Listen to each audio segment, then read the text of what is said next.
Squatting positions, knee dominant versus hip dominant.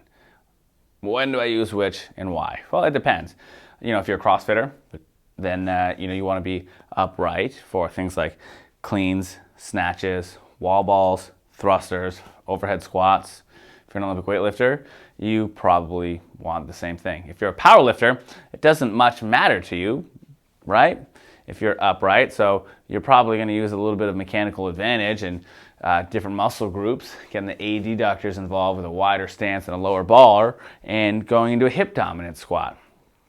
Makes sense. Now, what if you're a CrossFitter and you've got knee pain? Or what if you're anybody, you go to squat down and you've got knee pain? What if it hurts when you just squat down and your heel, you can't see it right now, but my heels are up in the air, right? You just squat down like this and it hurts because whenever your knees drive forward, it builds a ton of pressure, right? It puts the tibiofemoral joint, where the femur, the thigh bone, and the tibia are in a certain position. It puts a lot of stress on the posterior horn of the meniscus. So if you have a little irritation there, that can be bothersome. If you have a little patellofemoral dysfunction or pain from the kneecap, maybe pressing into the groove on the femur, the thigh bone, that can be uncomfortable, right? If you've got something going on with your tendon here, your patellar tendon or your quadriceps tendon, I'm sorry, it's patellar ligament really, because ligaments go from bone to bone and tendons go from muscle to bone. But that's an aside, right? If you get pain with upright squatting, it makes sense that maybe we should change the way you squat for a little while, right? If you want to get back to upright squatting, it's totally fine. But instead of not squatting, we can just modify it. So if you're that upright squatter, right, that CrossFitter, that Olympic weightlifter, then just switch to a more hip dominant squat, a box squat, right?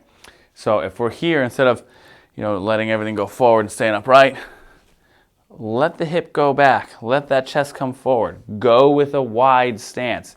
Keep the rooting so the knees come out. Let that chest drop forward. This is okay to squat here, right? We do this almost every day. People are like, yep, it hurts to squat. I'm like, well, what if you move your knees back? They're like, oh, that's better. Go a little bit wider with your feet. Squat all the way down like that. Wow, I can get into a full depth squat without pain. So that now effectively allows you to continue to train and to squat and to live life without having pain, to continue crushing your goals while we deal with whatever the dysfunction is that's causing you to have pain until we can get you back to moving the other way. Oftentimes we see that people who do that, they unlock the knees first. They'll go knees first and then hips.